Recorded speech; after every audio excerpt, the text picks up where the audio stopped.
Hey, buddy, watch this. Hello, Regis Gilbin is the name and Hearthstone is the game, and these are my rankings for the Kobolds and Catacombs Dungeon Run treasure cards. Now, if you're not familiar, dungeon runs are a new mode that'll be introduced with Kobolds and Catacombs, and throughout those runs, you'll be able to build and assemble a deck that improves over time by picking some additional normal cards for your deck, but also by picking some additional treasure cards. And in those treasure cards, there are two varieties: passive treasure cards, which just do a general thing to your deck. They're a passive buff to your effect, but there are also treasure cards, as they're really only able to be called, a few of which you can see actually behind me on the screen right now. And these are actual playable cards that are inserted into your deck that just do some silly kinds of things. Just totally absurd, really powerful effects that would never make sense in a constructed or arena format, just because these are way too strong and way too efficient for their mana cost.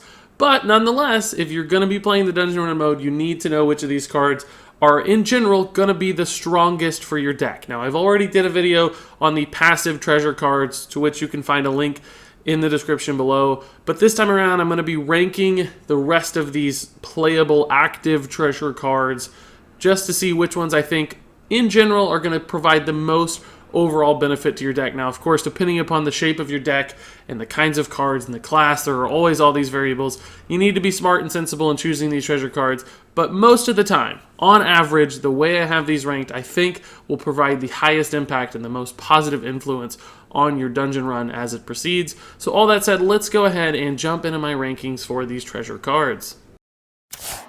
Starting off at the number 9 spot, or the worst of the treasure cards, we have Rod of Roasting, a 10 mana card with probably the silliest effect of all in Hearthstone of any card I've ever seen. This card simply randomly casts the spell Pyroblast, or the deal 10 damage spell, until a hero dies. So presumably it will target randomly minions or heroes, and then it will just keep going until the game is over. And as powerful as that is for its ability to end the game, the problem for this spell with dungeon runs in particular is that when you get late into a dungeon run, if you lose, you're losing your entire run. You don't just get 3 chances to lose. When you lose, it's all over. You have to start over from the beginning. So a card like this is super duper risky. Now, of course, there are some ways to double your health in dungeon runs via the passive treasure cards. So there could be opportunities to play this in really favorable positions where your opponent's at 10 health and you're at 100, and 99 times out of 100 you're going to win the game, or that's probably even higher than that in that particular instance, but you guys get the idea. It's still, though, a little risky. Technically, it could hit your face 10 straight times and you could lose. Not to mention, of course, on top of that, this is just a 10 mana card. And it's the kind of thing you're going to draw, and it's just going to be dead in your hand. And even when you do draw it, it's only a little bit of a chance that it's actually useful to you, and the rest of the time, it's incredibly scary to play. So you're sacrificing, as you'll soon see, some incredible cards on this list. Some of these are just absurdly powerful, and trading some of those effects, because you do get to choose one of 3, of course, for this card would just be a huge mistake, because this one is way too slow, way too risky, and not nearly impactful enough throughout the course of a game. So Rod of Roasting is pretty easily and decisively the worst of all the treasure cards. So now let's move on to the number 8 spot, to Bag of Coins, as the second worst treasure card. Now, a lot of people are going to be freaking out and saying, oh my god, this card is incredible. Why on earth is it at the number 8 spot? And you're right, this card is insane. This card is stupidly good. But you have to realize all of these treasure cards moving forward are very powerful, and debatably all could be amazing in any given deck. But Bag of Coins takes this spot for me simply because at the end of the day, filling your hand with coins, it does a couple things. Most of the time, you just don't have that much mana to play into. It's, at the beginning of a game, if you cast this on turn 1, it's 5 extra mana. And you could basically cheat out sort of a 5 mana card. Or maybe, cheat out a couple extra mana per turn for the first few turns. Which in Constructed would be totally busted. That would be insane. But as you'll see throughout the rest of these cards, there are going to be a lot of ways to cheat out minions and cheat out mana. And most of them are going to be sort of faster and won't sacrifice card advantage in your hand, which Bag of Coins does, because in order to utilize these coins, you have to play those cards from your hand, and sacrificing card advantage from your hand means you're working with less cards throughout the rest of the game. You're more reliant on card draw to actually find success. You're more susceptible to removal because you can't reload nearly as quickly when you've emptied and dumped your hand right off. So even though Bag of Coins is really, really powerful, it's still going to rank lower than some of the future cards on this list, as you'll soon see. So now let's move on to the number 7 spot with Vorpal Dagger. This is a new 2-mana dagger available to all classes. This one is not class specific. It's a 1/4 that has Poisonous and Mega Wind Fury. That's right. It can attack 4 times in a turn, something we've only seen with the Voltron card from Imran's Head in the past. And again, this is a card that's nuts. It's unbelievably good. It's great. It's basically the ability to remove up to 4 minions in a given turn using only a single weapon, which is fantastic. You could clear an opponent's board a vast majority of the time. But there are better removal options further on in this list. So even though this is incredible, it's still not as good as some of the cards we're about to see. And the real downside for Vorpal Dagger is essentially that you're taking a lot of damage probably in these dungeon run modes where you're going to be fighting off against some crazy, sometimes big, high-statted minions, and using your face to face tank those for removal is going to be risky, particularly when there are other removal options available both to every class. You know, just hard single-target removal spells exist, but also some really strong ones on the way for other treasure cards as well. So it just doesn't seem like most of the time you're going to need Vorpal Dagger when other, better, safer options do exist.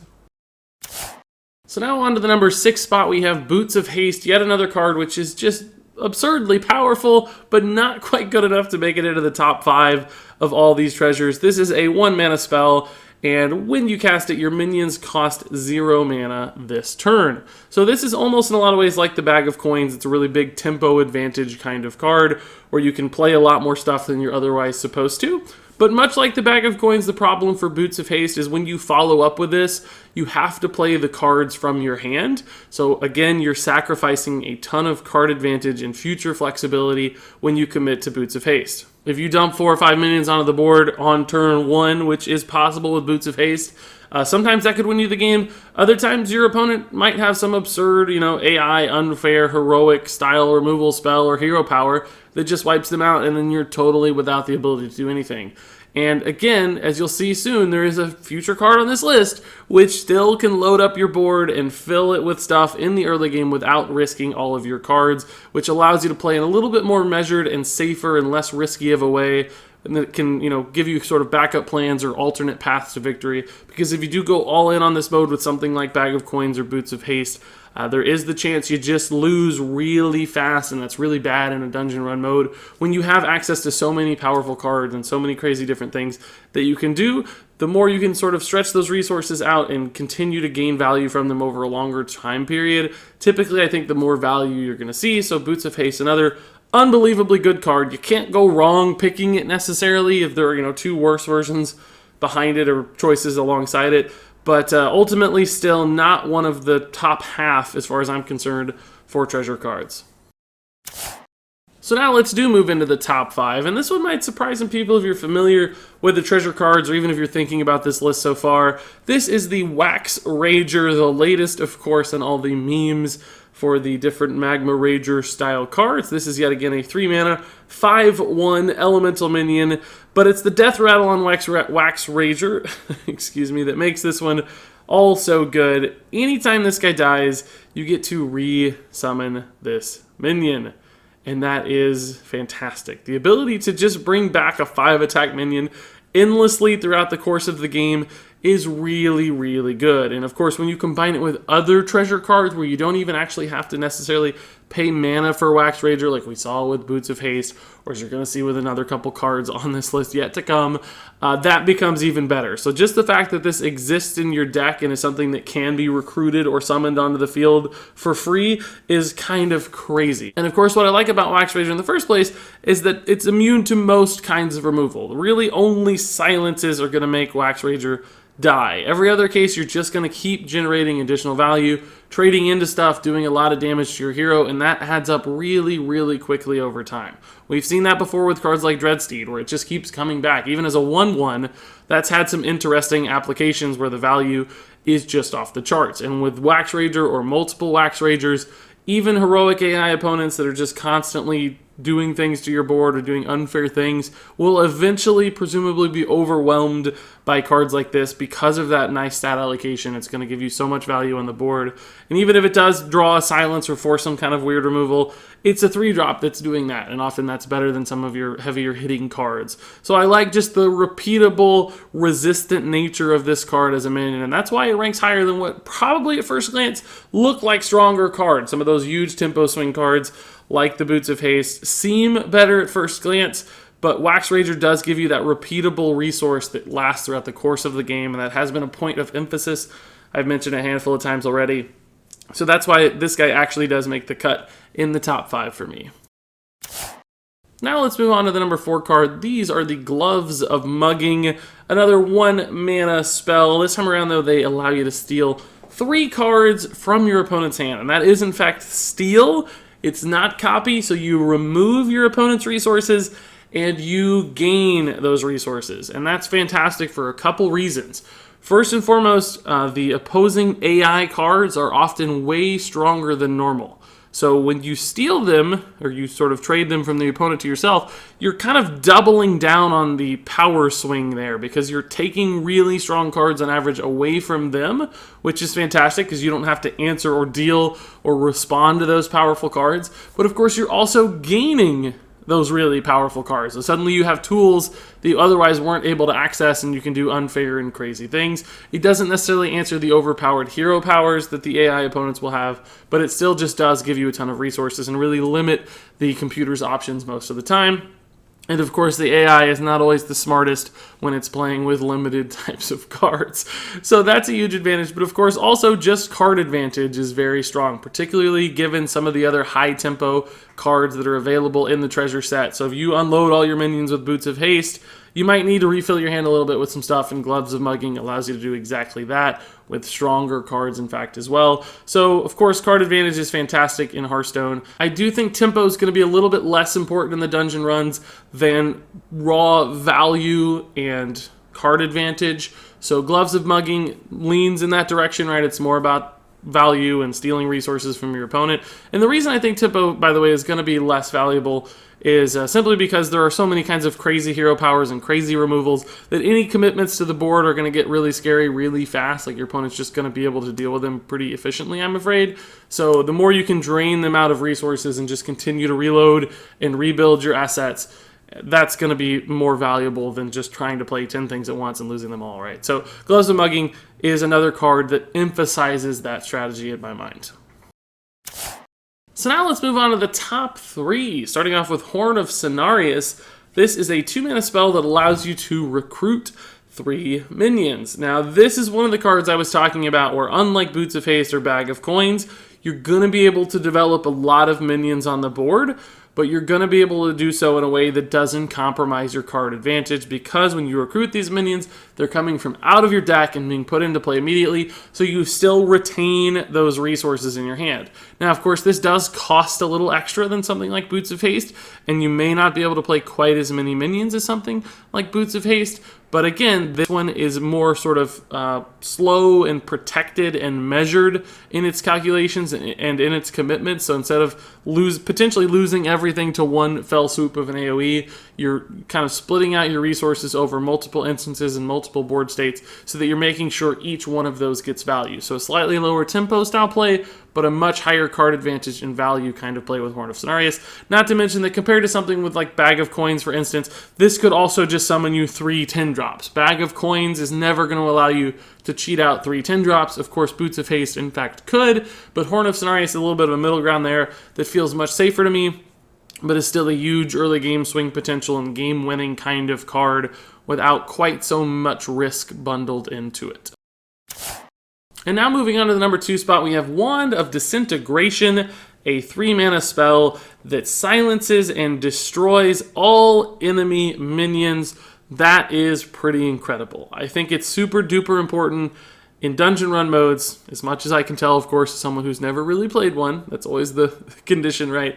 But being able to come from behind and being able to swing a board state that was totally lost and totally forgotten is going to be so valuable in a game state where you don't get a chance to lose a second time. Like, you have to dig out wins every single time or your run is over. And Wand of Disintegration is exactly the kind of card that when all else seems lost, you can flip the board back in your favor, you can spend 3 mana, you can wipe out everything your opponent has accomplished on the board, and you still have enough spare mana to reload and do stuff of your own. You can play 7 more mana worth of stuff if it's on turn 10, but even if it's on turn 5, you know, just cheating out a couple extra minions, allowing you to take control and initiative back is going to be huge. And of course, silencing and then destroying is even more valuable, so none of those death rattle effects are going to go off, and it's just a total reset on the board, and that is completely absurd. Obviously, this card would be just completely busted and constructed. It could never exist. But giving yourself just a giant reset button, a tool this valuable in dungeon runs, is not something you're going to regret. It's okay to play from behind, particularly if your deck, you know, is focused on more late game value or late game minions that are really strong. This is exactly the kind of card that's going to be perfect for you for all those comeback wins. So Wand of Disintegration is pretty much indisputably, to me, one of the strongest cards available in all of the treasures, but not quite the strongest. There's one more I like even better. And that card at the number 1 spot is simply called Wish. It's a 10 mana spell, and it fills your board with legendary minions and fully heals your hero. So if you thought Reno Jackson was good, a 6 mana 4/6 that fully healed your hero, now you have Wish, which is much more on average than a 6 mana 4/6, but also fully heals your hero. And yet again, this is another one of those cards that allows you to completely swing a game back in your favor without any sort of super commitment to resources. Really, all you're doing is spending 10 mana. These aren't cards that are coming from your hand. It's not forcing you to give up card advantage or extra value. It's just all on its own. It does its own thing, which is a really nice benefit. It's just one card that creates absurd amounts of value. You don't have to trade off anything for this one other than perhaps a dead card in your hand from time to time. But since it has such great defensive utility, that's often going to be okay. And this is going to work perfectly in slower, more control-oriented styles of decks in the dungeon run, which I think most good decks will actually end up being. So, I mean, Wish, obviously, you're sometimes going to get Lore Walker Chose and Nat Pagels and stuff, but on average, you're going to get just a pile of stats, a ton of huge minions. Occasionally, they're going to be fantastic minions at that. You might get 3 Tyrians. Who knows, right? There's just endless possibilities, practically, but it's going to be a huge board. It's often going to have taunts. It's going to fully heal your hero, which, depending upon the other passive treasures you picked, could be a lot of health. So a vast majority of the time, this is going to allow you to stabilize the board, swing it back in your favor, and just gives you sort of a free turn where your opponent just is flummoxed. They can't do anything. They're stopped in their tracks, and that's going to give you the edge you need to win the game, whether it's just from lethal damage on board the following turn or just stabilization of resources. Wish is the card that allows you to do that, and that's why it's the number 1 spot for me. The craziest card in Hearthstone, maybe, except for the other 10 drop that was at the beginning of this list. But nonetheless, a fantastic card, a really cool design. And if you see this one in the choices for your next dungeon run, I think you gotta take it just because Wish looks really, really fun, but also really, really strong. And there you go, folks. Those were my rankings for the treasure cards in the new Kobolds and Catacombs dungeon run mode. I'm curious what you guys think. How would you rate these cards? Which cards are you looking forward to playing the most? Which ones do you think are going to make the biggest impacts on dungeon runs? I'd love to hear your thoughts. Of course, obviously, we haven't been in any dungeon runs yet. We don't really know what the later bosses look like, so a lot of this could change. But just based on my understanding of Hearthstone and the way that Blizzard has designed adventures in the past, I think the cards I've emphasized in this list are going to go a long way for you. But always use your own judgment and build towards your deck in a way that makes sense. And of course, pay attention to the design and the style of these encounters as we learn more and more about the dungeon run, because that's going to make a big difference in how successful you are. But guys, until then, thank you so much for watching, and until next time, game on.